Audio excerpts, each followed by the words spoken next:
freestanding sign that's greater than 8 feet in height. So you allow one freestanding sign. If it's greater than 8 feet in height, you can replace that with a sign up to 20 feet in height with a total of 100 square feet of sign area. Okay. I guess what I'm saying is we're not requiring them to do that, only if that's my clarification. That's correct. It seemed a little unclear in the text amendment. That's why I... That's correct. Yes, sir. Okay.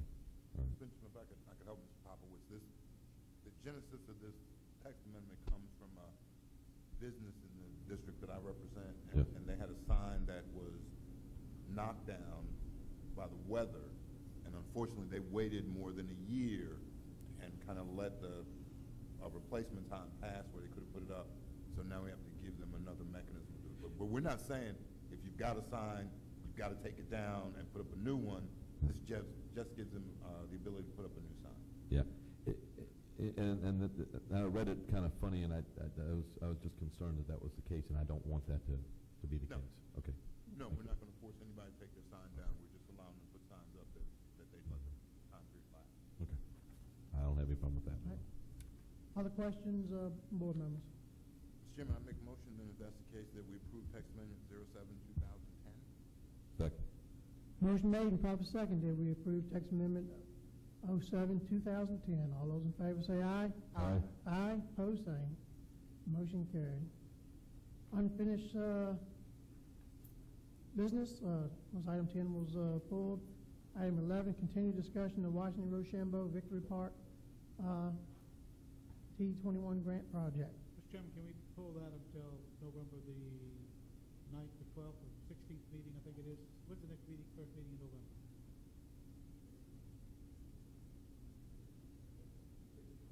Could we pull this item until the 16th meeting?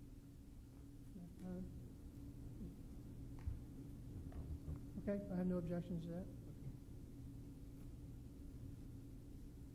All right, new business. The first reading, item 12. First reading of proposed zoning ordinance text amendment 04-2010, height limitations in the M1 industrial district. Mr. Fincham. Mr. Chairman, members of the board, this is the first reading of a proposed text amendment that would allow an increase in the building height in the M1 zoning district. Currently, there are two different industrial districts. There's the general M1 district. There's also the planned industrial district under the planned development regs. The M1 district allows a maximum building height of 40 feet, whereas the planned industrial district allows a maximum height of 65 feet. During our review and discussions with Project Stonewall, we ran into the issue of bumping up to this height, the 40-foot height restriction in the M1 district.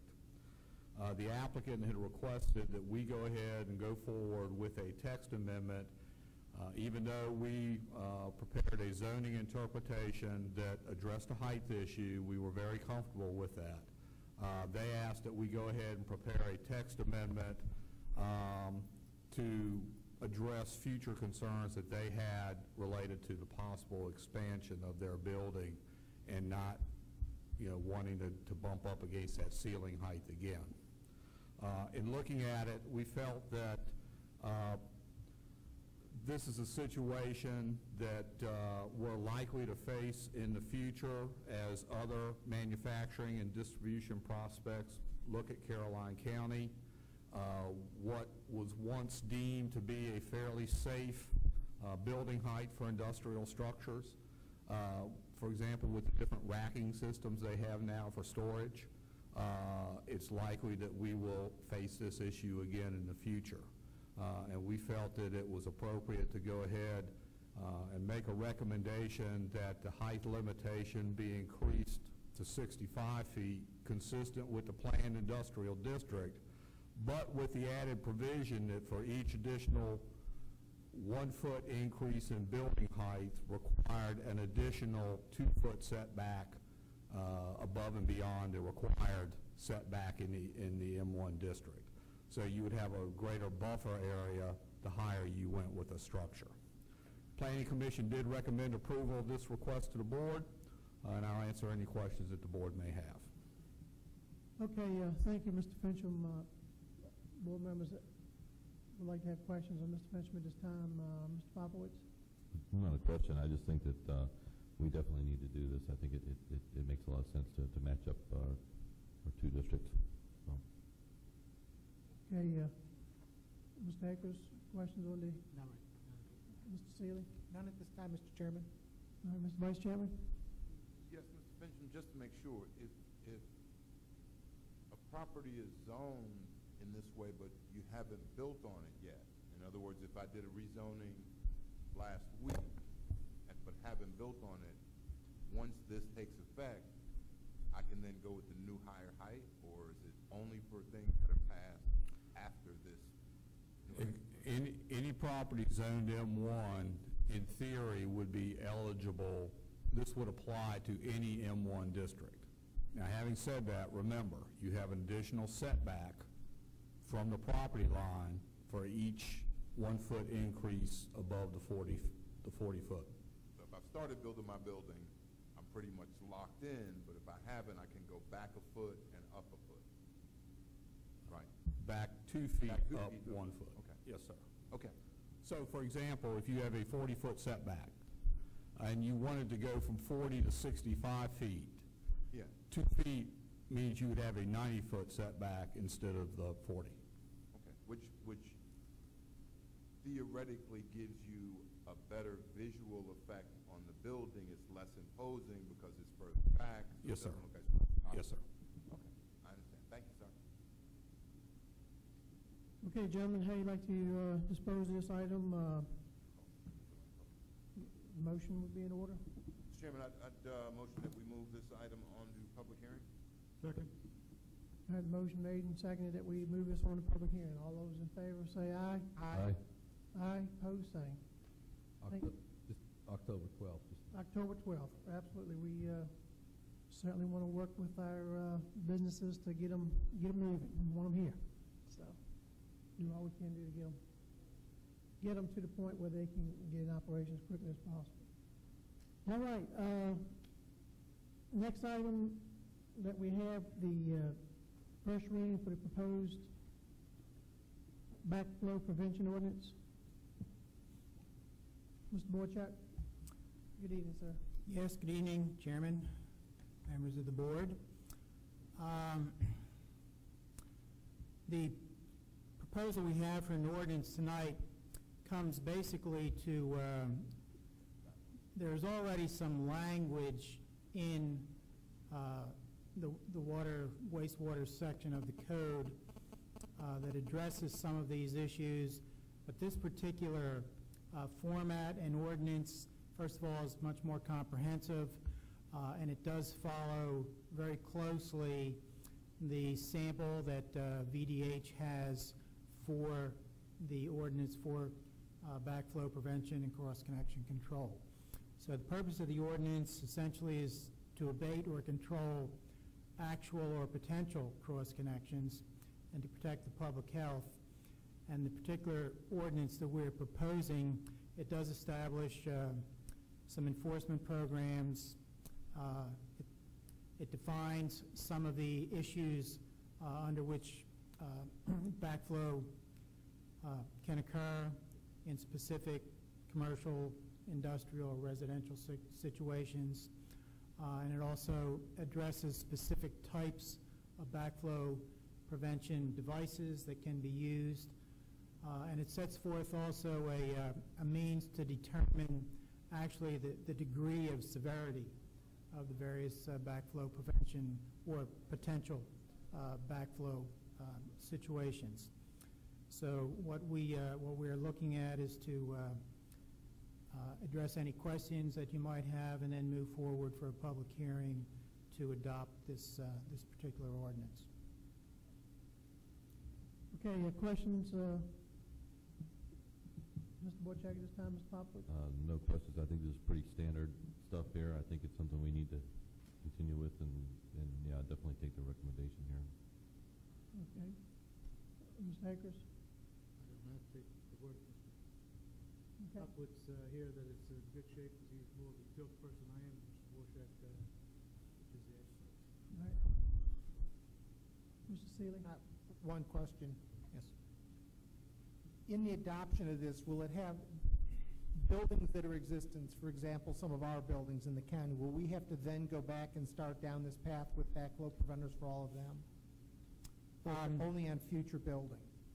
Well, it definitely applies to future buildings. On existing buildings, if there is an inspection that is done for some reason and one of these situations is detected, then it will have to be addressed. But we're not going to go in and inspect every building in the county simply because this ordinance has been adopted to move it forward. It will simply be something that would be picked up on some other type of inspection that is done, and then this ordinance would have to be come into being abided by. Okay, thank you. All right, Mr. Vice Chairman? Yeah, just to follow up on something you just said, Mr. Forshack. If we have, or if an inspection occurs and we detect the situation, what would cause an inspection to occur? Well, I'm sure Kevin can address some of the reasons, but sometimes it's simply a call that comes in from a complaint, particularly in industries and commercial instances where there's some sort of a complaint that comes in that needs to be addressed by, county, the building inspector, the code enforcer. So there has to be someone who would initiate saying that I think there's a problem here. Like I say, we don't go out knocking on doors. It's kind of like you don't get pulled over because your seat belts aren't fastened, but if you get pulled over and they're not fastened, then they'll nab you for that. You've never ridden with me, have you? No. Yeah. Okay. All right. I kind of understand that answer. One other, would a water line break constitute something of this nature that would precipitate them then having to put a backflow preventer in? On their side? On their side. Well, that would be something that would precipitate having to have, because you'd have to have the repair looked at. So if there is something that would require it and it's not already in place. Now, please understand that in many cases there's already a device in place. This is really to address making sure that the devices, first of all, are the ones that VDH recommends, and also that if we do find older places where there is nothing in place, that it can be implemented. But in a lot of cases, you go in and you find there is a device in place. So it's not that every time you go in and do an inspection, you're definitely going to find something. A good majority of places do already have something in place, for backflow prevention. It's simply a matter of making sure that it's the proper one.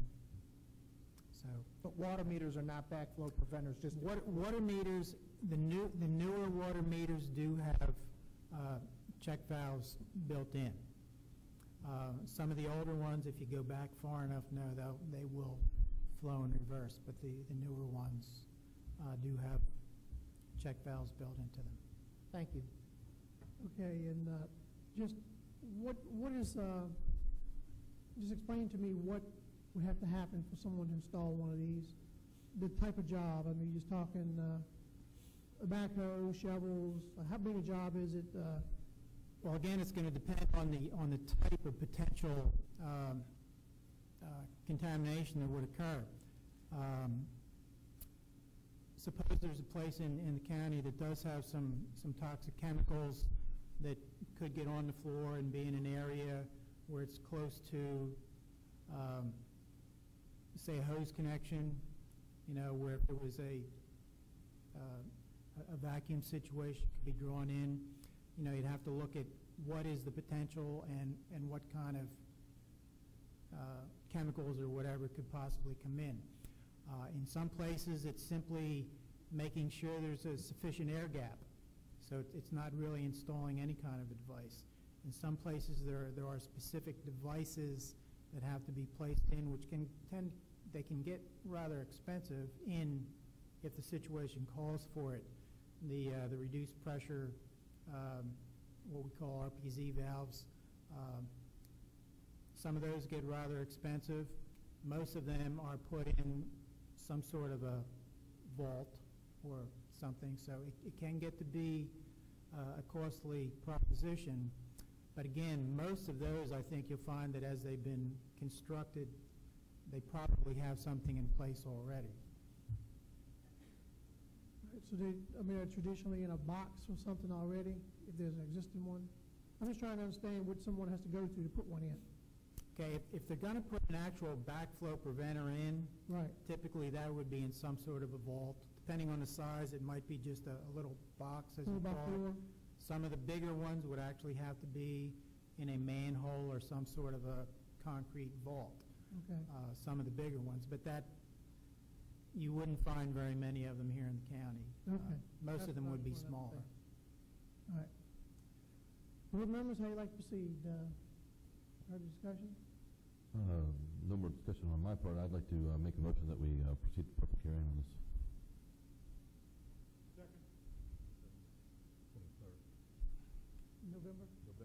November 23rd, Mr. Popowitz? Yes, sir. Mr. Akers, November 23rd.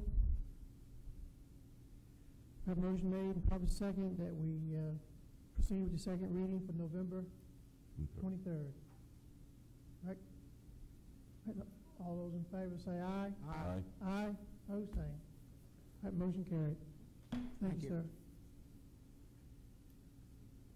Okay, county administrator report. I think everyone has received the county administrator's report. Mr. Ashcraft, anything else to report on? Mr. Chairman, actually, the report that was given last week was filled with a lot of facts and so forth, so that will be my report this evening. But I did want to make mention that the state fair does get underway on Thursday, and we're anticipating another great event.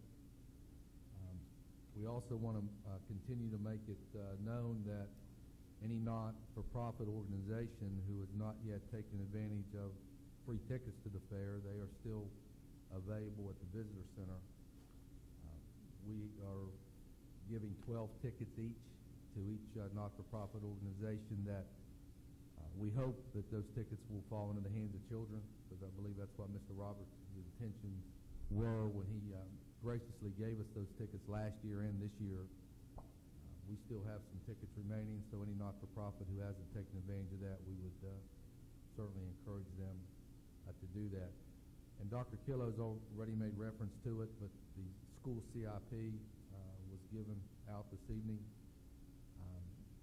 Mr. Fincham and his department, as well as consultation with the Planning Commission, we will ask the board to begin deliberations of the entire CIP for the county on November 16th. We are hoping to have the CIP considered, certainly not adopted, but considered at great length over the 3 remaining meetings of the year, and that would serve as somewhat of a recommendation as we go into the budget process in early winter. In the past, we've kind of let the CIP get behind the budget. This year, we're trying to get it in front of it, and we feel like if we're able to separate it and have some good dialogue, we can at least reach a better understanding of the desires of the board and where we go from there. So, Mr. Chairman, I know we normally have been moving our closed session to the front end of the meeting. Not asking that or requesting it this evening, but for consideration, we may want to have a work session on the CIP at 5 o'clock on November the 16th, just to give you an overview of everything that is in the document, because the deadline for submittals by all departments and agencies is October the 1st. But I will let you know more about that at the October 12th meeting. Thank you, sir. All right, Mr. Ashcraft, I think we got favorable nods on the early meeting for the CIP, pretty much, so you can prepare November 16th. November 16th, the meeting was changed at the beginning of the year to that date. That's the first meeting in November. Various conflicts and conferences and so forth. and then we have a regular meeting on the 23rd, The school board meeting, and then we're going to try to have a joint meeting with the public school division at sometime in November. all right, and we really have been working hard to make sure we really communicate with the school board guys, because, the majority part of our budget goes to the school board. And we do need to make sure we open our communications up as much as we can, so appreciate the board's willingness to meet with those guys. Question, Mr. Seeley? Yeah, so our regular, I guess I've missed that, our regular meeting, first meeting in November is the 16th of November, Yes, sir. and we're going to meet at 5. Well, I anticipate that. I'll try to finalize that on the 12th of October, as I see the submittals and talk more with Mr. Fincham, but I would like for us to be looking at possibly 5 o'clock for a work session on the CIP. That would be your first introduction to it, and then we probably will come back on the 23rd and have further discussion on it. And then at your meeting in December, I would ask that the document, there be some recommendations that I could consider for inclusion in the overall budget. We may not need 3 meetings, but I'm allowing 3 meetings for that to happen. You may only need 1 meeting. I don't know. It depends on you. Depends on how you guys feel. Well, could we throw in with the CIP sort of a budget work with that on the capital projects, then is that going to flow together at the same time? Well, it will be one document that I will eventually submit back to you for consideration in February. And then the public hearing on that whole document will be when we hold the budget public hearing. This is just an opportunity to review the CIP in a more clear way without having all the other budget issues before you. We really haven't done this before, and I think the CIP has kind of gotten lost in the budget process, and I don't know that you've been given fair consideration to consider it. It always happens in April and May, and sometimes even in June, and I don't think that's been fair to you, and we've been trying to speed up the administrative side of it so that we can allow you more time to consider it. I guess what I'm wondering, when we talk about CIP, we'll also talk about payment of CIP and how we're going to approach that as well when you present that? Mr. Seeley, we will. Okay, I mean, I'm just trying to figure out. Yeah, we will approach, we have plenty of time to discuss all those items. We got, January and February. We just seen them, much earlier, and I agree. We need to make sure we talk about the revenue side, Okay. as well as all sides. Because just getting the CIP is okay, we just need to Yeah. look at what that impact is going to be. I think what Mr. Ashcraft was saying, this is the first year in working with the school board, and I give them a lot of credit. They've come up to the plate, and they have their CIP now. We usually don't get their CIP until, February and March. So Dr. Kelo and Mac Wright, I give them a lot of credit because they really have stepped up and got that to us earlier, so we can have more time to evaluate what they need and give us time to actually, get a chance to do priorities. And I think we do need to sit down and take the time and figure out what our priorities are. So absolutely, Mr. Seeley, we're going to get to that point, no doubt about it. But I think the intentions for this other meeting is just, let us see what's out there. And don't forget, guys, these are unfunded proposed CIP projects. They're not in stone. We'll still have time to debate each one of them, as well as, we're going to give the planning commission that same opportunity. And so we want to make sure that we all go through the process and, set priorities and get them straight. Good question. All right. Any others? Closing comments, Mr. Popowitz. I have none, Mr. Chairman. All right, Mr. Akers? Mr. Seeley? I have none. Okay, Mr. Vice Chairman? No, sir, Mr. Chairman, thank you. All right, and Chair has none as well. Motion to adjourn would be Second. in order. Motion made by Mr. Seeley, second by Mr. Popowitz, that we adjourn. All those in favor say aye. Aye. Aye, opposed, same. Meeting adjourned.